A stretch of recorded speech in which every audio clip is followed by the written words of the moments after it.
मधुमंगल श्रीदामा सबको पता चली, ओ भैया लाला हुआ आयो यहाँ पे।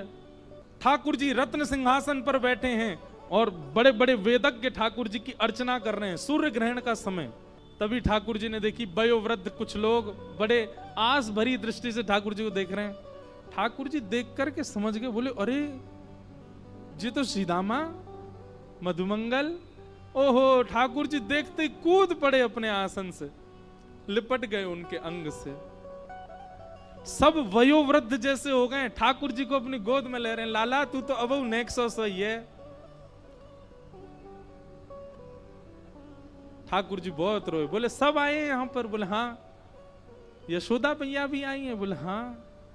तभी श्रीदामा कान में बोले, लाला श्री जी भी पधारी हैं। सबका भाव सुन के ठाकुर जी तो भूल गए अनुष्ठान सब कुछ।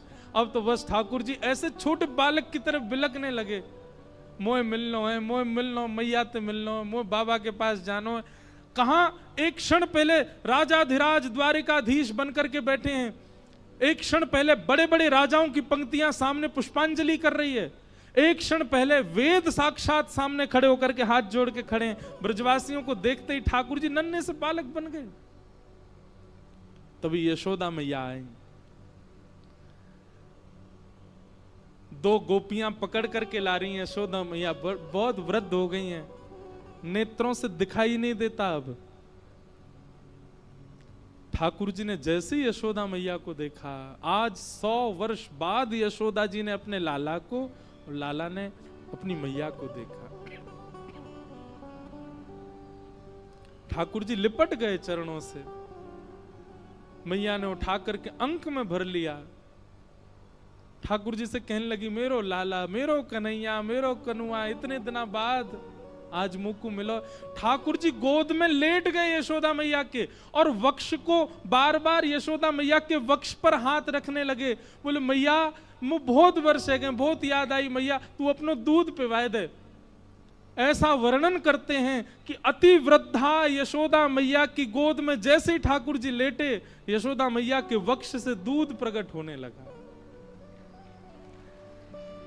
16,108 विवाह हो चुके हैं और हर पत्नी के एक एक पुत्र और कितनी पुत्रियां जन्म ले चुकी हैं। ठाकुर जी दादा बन चुके हैं और उस काल में यशोदा मैया की गोद में बैठकर के अपनी समस्त पत्नियों के सामने, द्वारिका के लोगों के सामने ठाकुर जी दूध पान कर रहे हैं। नन्हे से बालक बन गए, लिपट गए मैया से और दूध पीते पीते ठाकुर जी सो गए गोद में ही। मानो आज 100 वर्ष बाद नींद आई है ठाकुर जी को। ठाकुर जी नहीं छोड़ रहे मैया को, ना मैया मैं तो से दूर ना जानो, वो तेरे पास ही रहना। तभी देवकी मैया का आगमन हुआ। किसी ने जाकर के यशोदा मैया से कही, बोले मैया सामने से देवकी मैया, राजमाता देवकी मैया आ रही हैं, द्वारिकाधीश की माता जी देवकी मैया आ रही हैं। सुनते ही ठाकुर जी को तो पटक दिया मैया ने कोने और दौड़ करके गई और देवकी मैया के चरणों में प्रणाम किया। यशोदा मैया ने जैसे ही देवकी मैया ने देखी कि यशोदा जी प्रणाम कर रही हैं, देवकी मैया पौड़ गई चरणन में। अरे अरे बहन जी कहा कर रही हो तुम? यशोदा मैया बोली, नाय नाय, मैं तो बहुत वर्षन से चाह रही आपके चरणन को धोवो, ऐसा क्यों कर रही हो?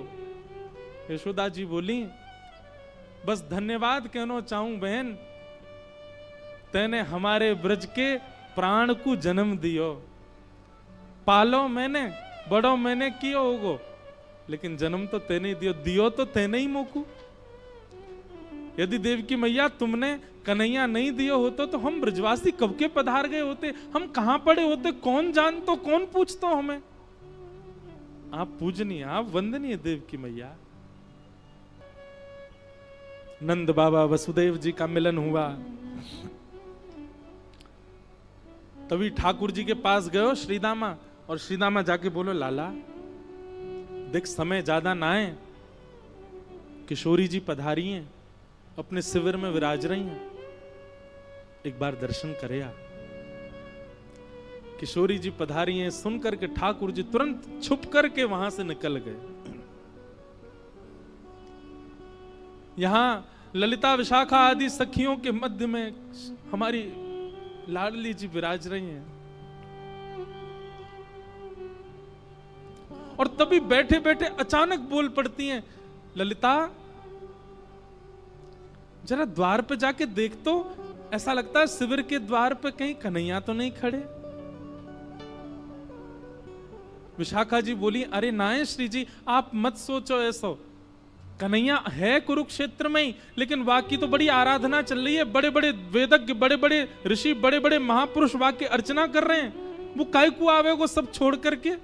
और हमने सुनी अभी सब ब्रजवासी भी वहीं चले गए, अब यशोदा मैया मिल गई होंगी, नंद बाबा मिल गए होंगे, सबरे सखा मिल गए होंगे, हम कहां याद होंगे वाकू, वो ना आवेगो। श्री जी ग्रहण को काल है, जाप कर लियो, प्रणाम कर लियो, अपना अनुष्ठान करके चले हम तो वृंदावन। श्री जी बोली, नहीं विशाखा, मुझको श्री कृष्ण के तन की सुगंधी याद है, और ये जो ब्यार बहती भई आ रही है ना बाहर से, वहां में वो सुगंधी अनुभव है रही है। तू जाके देख एक बार, कहीं द्वार पे श्री कृष्ण तो नहीं। ललिता जी ने जाकर के जैसे शिविर के पर्दे को हटाया, श्याम सुंदर घुटनों पर हाथ जोड़ करके वहीं बैठे। 100 वर्ष बाद श्री कृष्ण के वपुह का दर्शन करके, मुखमंडल का दर्शन करके नेत्र लाल पड़े हैं, नेत्रों से छोटे छोटे अश्रु बिंद ठाकुर जी के गिर रहे हैं। उस रूप का दर्शन करके समस्त सखियां एक साथ दंडवत हो गई ठाकुर जी के आगे, प्रणाम करने लगी। किशोरी जी के नेत्र नीचे झुक गए, कंपन प्रारंभ हो गया सबके श्री अंग में।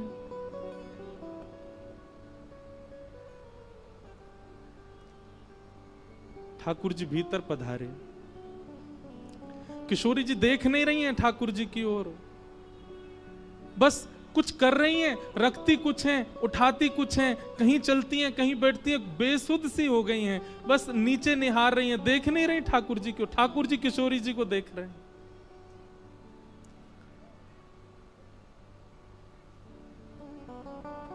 किशोरी जी बोली, ललिता आसन लगाओ, श्याम सुंदर आए हैं। विशाखा इत्र को लेपन करो, आसन पे सुगंधित करो, दीप जलाओ, बंधन बार बांधो, श्याम सुंदर आए हैं हमारे पास, इनको सिंहासन पे विराजमान करो। सिंहासन सजाया, आसन लगाया, इत्र लगाया, ठाकुर जी कोने में खड़े हैं और श्री जी निहार नहीं रही हैं ठाकुर जी की ओर। ठाकुर जी का नियम है निकुंज का कि पहले किशोरी जी आसन पर बैठती हैं, फिर ठाकुर जी आते हैं। किशोरी जी जब प्रसादी कर देती हैं तब ठाकुर जी विराजते हैं। माला पहले किशोरी जी पहनेंगे, किशोरी जी की प्रसादी ठाकुर जी पहनेंगे। प्रसाद भोग पहले किशोरी जी पाएंगे, किशोरी जी की प्रसादी ठाकुर जी पाएंगे। अरे हमारे बिहारी जी को श्रृंगार, आप देखो लहंगा पहने बिहारी जी, वो लहंगा भी पहले किशोरी जी को धारण कराया जाए, फिर ठाकुर जी पहने, ठाकुर जी की प्रसादी धारण करें। किशोरी जी विराज गई और जैसे किशोरी जी विराजी, ललिता विशाखा बोली, श्याम सुंदर आप आओ विराजो। ठाकुर जी गए, सिंहासन पर नहीं बैठे, सिंहासन पर पैर लटका के बैठी किशोरी जी के श्री चरणन में अपने सिर को रख करके पहले तो नीर, अपने नेत्रन के नीर सो किशोरी जी की चरण वंदना करी और वहीं सिंहासन से कमर लगा के नीचे ही बैठ गए, किशोरी जी के श्री चरणन को अपने हस्त कमल में लेकर के। लाडली जी आप मोसो नाराज हो ना, मैं जब सो आया हूं आपने एक बार भी नेत्र उठा करके मुंह को देखो भी नहीं है। किशोरी जी कह रही हैं, श्याम सुंदर नेत्र भर के तब देखूं जब रुको, जब मुझे पता ही है कि आपको वापस जानो ही है तो फिर मैं क्यों देखूं दोबारा। इसलिए आपसे प्रार्थना, आप प्रसाद पाओ, आप जलपान करो, नेक देर पौड़ लो, ये सब सखी आपकी सेवा करेंगी। कोई जितनी देर आप विराजनो चाहो विराजो, वाके बाद फिर जैसी आपकी रुचि हो आगे प्रस्थान करो। मैं आपको देखूं तो तब ना जब आप टिकवे वारे हो, आपको जानो ही, आप जावे के काजी आए हो, मैं जानू तो फिर मैं क्यों देखूं आपको।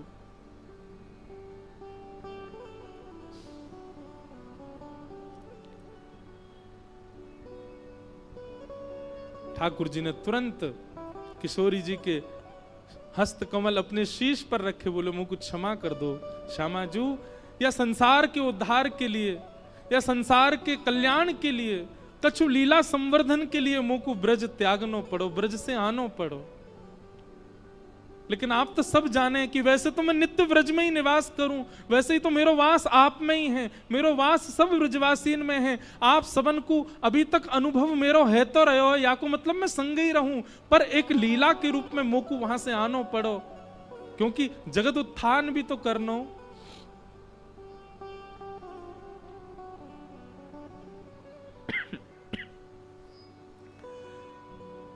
थोड़ी देर में ललिता विशाखा आदि किशोरी जी को सब समझाने लगी। किशोरी जी ने नेत्र ऊपर करके श्याम सुंदर की ओर देखा, देख करके भाव में चली गई, अपने हृदय से लगा करके गाढ़ आलिंगन किया और ठाकुर जी का जो स्वरूप था ना, वो स्वरूप हटा दिया। सीधा मुकुट पहना था, मुकुट उतार दिया, केश खोल दिए। किशोरी जी बोली लाओ सब श्रृंगार पेटी लेके आओ, आज द्वारिकाधीश को पुनः नंद नंदन बनानो है। सिर पर टेढ़ो सा मुकुट धारण कियो है, पत्रावली को सुंदर श्रृंगार करके श्याम सुंदर को ब्रज के जैसे नंद जी हैं, जैसे लाला हैं, वैसा रूप धारण करायो। अपने नेत्रन कोई काजर लेकर के श्री ठाकुर जी के श्री नेत्रन में लगायो, पैरन में महावर लगाई, सुंदर घेराव पहनायो, पजम्मी पहनाई, ठाकुर जी के हाथ में सुंदर कारी कमरी प्रदान कर दी। वंशी जी ला करके जैसे ही ठाकुर जी को प्रदान करी, सब सखीन ने दंडवत प्रणाम करी। बोलो ब्रज के नंद के लाल की जय हो, रास राशेश्वर भगवान की जय हो। ठाकुर जी के नेत्र सजल है गए, बोले आज वर्षन बाद ये जय जयकार सुनने को मिली है। बोलो लाडली के लाल की, लाल की लाडली की, लाडली लाल दोनों की। सब सखी बलैया लेने लगी, नंद नंदन ब्रज के लाला बन गए। और किशोरी जी कंधे पे भुजा देकर के बगल में ही विराज रहे हैं। ठाकुर जी बोले रास नहीं भयो श्यामाजू, आज रास करें। सब सखीन ने मुद्रा धारण कर ली और मध्य में वही शिविर में ही किशोरी जी के साथ रास विहार कर रहे हैं ठाकुर जी। सब सखियां नेत्रों से, ये सूर्य ग्रहण के समय पर चल रहा है, रुदन करती जा रही हैं गोपियां। किशोरी जी ठाकुर जी सब रुदन कर रहे हैं, पर रास विहार कर रहे हैं, क्योंकि सबको पता है कि थोड़ी देर बाद ठाकुर जी को जानो है।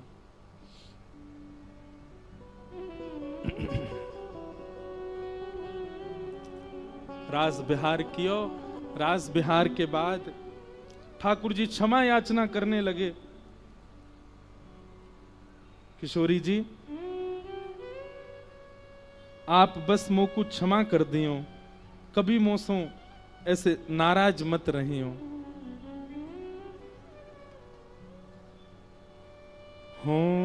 तो दासी नित्य तिहारी, हो तो दासी नित्य, हो तो दासी नित्य तिहारी, हो तो बंधुओं, ये पद श्री जी गा रही हैं। ठाकुर जी के चरणों में प्रणाम करती भाई श्री जी कह रही हैं, हे श्याम सुंदर, आप कभी मन में ये भाव, ये विचार मत लियो कि हम आपसे रुष्ट हैं या आपके प्रति हमारे मन में कोई भी क्रोध की भावना है। कभी श्याम सुंदर ऐसा भाव मन में मत लियो। और किशोरी जी कह रही हैं, हो तो दासी नित्य तिहारी,